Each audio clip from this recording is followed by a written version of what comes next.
7 erreurs de carrière à absolument éviter. Hey, aujourd'hui je veux te parler de 7 erreurs de carrière que font les professionnels et ces erreurs-là, tu dois absolument les éviter si tu veux réussir ta carrière. Écoute cette vidéo jusqu'à la fin parce que le dernier va te faire sourire en réalité.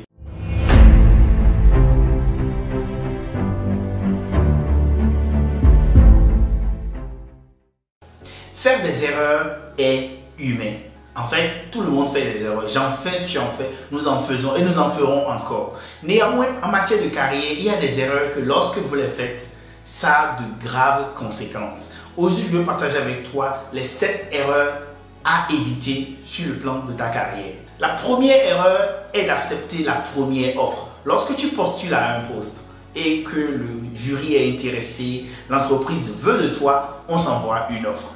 Une erreur grave à ne pas commettre, c'est d'accepter la toute première offre qu'on te fait. C'est-à-dire, yes, on m'envoie le contrat, c'est bon, c'est parfait, je signe.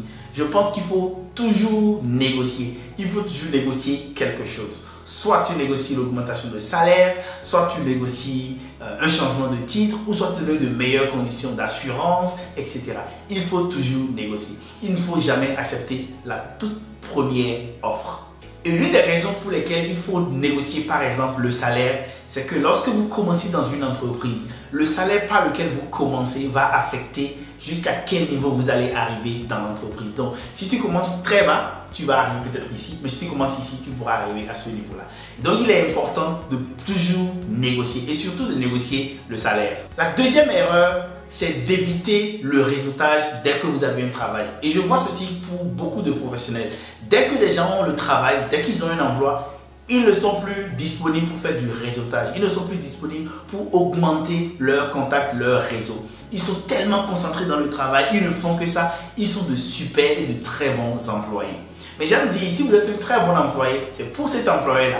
Mais quand il va s'agir de quitter, ce sera difficile. Donc, la deuxième erreur à absolument éviter, c'est de quitter le réseautage parce que l'on a un travail et de dire non, c'est bon, je suis concentré sur mon travail, etc. Erreur numéro 2, quitter le réseautage dès qu'on a un travail. La troisième erreur à éviter, c'est de choisir un travail parce que les gens attendent que vous fassiez cela. Et ceci est un peu spécial parce que lorsqu'on finit le baccalauréat, pour beaucoup d'entre nous, on commence une formation parce que les parents nous ont conseillé ou parce que les amis ont dit écoute, c'est la bonne formation qu'il faut faire parce que cela a des débouchés, etc. Mais une fois cela fait et que vous finissez la licence, disons, ou la maîtrise, il faut commencer à travailler. Et une erreur à absolument éviter, c'est d'aller faire un travail parce que les gens trouvent que c'est ça que vous devez faire. En fait, votre vie, si vous faites ce choix-là, peut être très misérable en fait.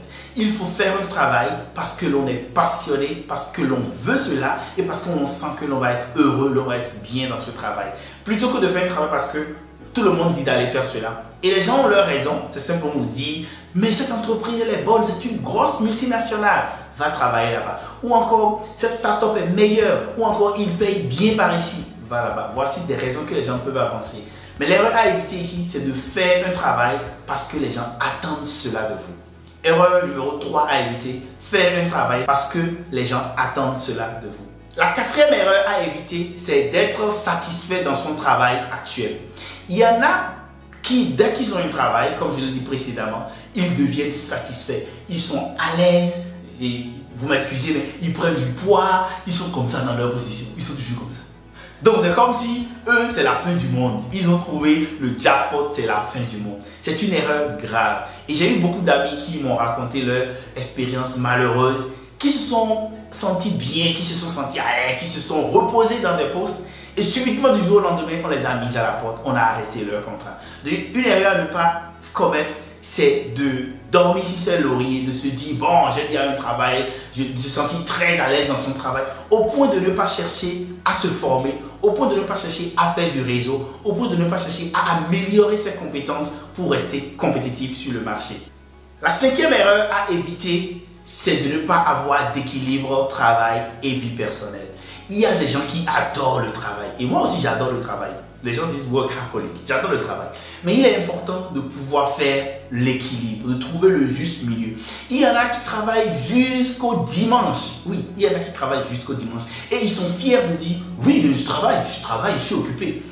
il est important de trouver le juste milieu. Et ceci parce que ta santé mentale a un coût. Lorsque tu négliges ta santé mentale, cela va peser plus tard. Tu vas ramasser de l'argent, tu auras beaucoup de ressources, mais tu vas devoir mettre cet argent-là pour te soigner et ce n'est pas forcément bien.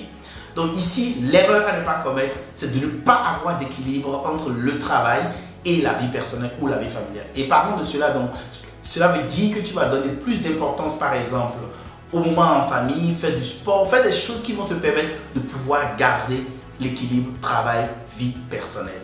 Erreur numéro 5 à éviter, ne pas avoir d'équilibre entre travail et vie personnelle. La 6e erreur à absolument éviter, c'est de quitter mal son ancien employeur. Lorsqu'on décroche un nouveau poste, on est tellement content, yes, on veut aller dans la nouvelle entreprise. Mais il faut faire très attention. Il faut bien quitter l'emploi précédent parce que les portes peuvent être fermées à jamais si vous quittez mal. Il faut bien quitter, mais également penser à ce que vous devez quitter en laissant une bonne impression. Donc une bonne transition, de bonnes passations, organiser bien les recrutements, faire tout ce que vous devez bien faire pour que la transition et votre remplaçant se sentent bien quand il viendra. Et cette entreprise va beaucoup apprécier la manière dont vous quittez. Et j'aime beaucoup dire ceci, la manière dont vous quittez une entreprise dit comment est-ce que vous allez quitter la prochaine. Et les recruteurs ont beaucoup d'expérience. Ils savent, quand vous quittez mal un ancien employeur, cela veut dire que vous allez potentiellement mal les quitter. Et donc, une erreur à absolument éviter, c'est de quitter mal son ancien employeur. Et ceci est d'autant plus important qu'aujourd'hui, le monde est petit. Si vous gardez votre réputation ici, ailleurs les gens le sauront. Donc, il faut vraiment être attentif et attentive pour ne pas détruire sa réputation parce que vous êtes en train de quitter un employeur. Et par rapport à quitter mal son employeur, il peut arriver que vous quittez dans des situations délicates. Donc, il y a une rupture abusive, mais quelle que soit la rupture, quelle que soit la manière dont vous quittez, il faut vous assurer que vous soyez relativement irréprochable.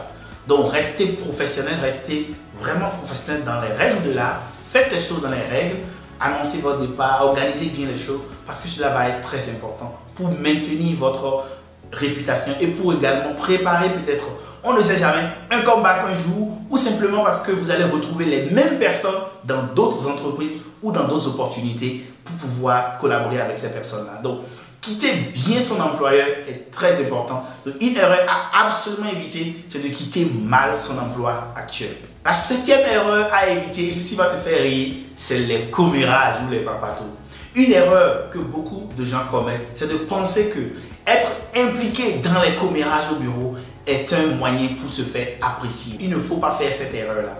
Être trop impliqué dans les commérages, parler mal des gens, enflammer les rumeurs ne sont pas des choses qu'il faut faire. Il faut absolument éviter cela parce que cela va agir négativement sur votre carrière.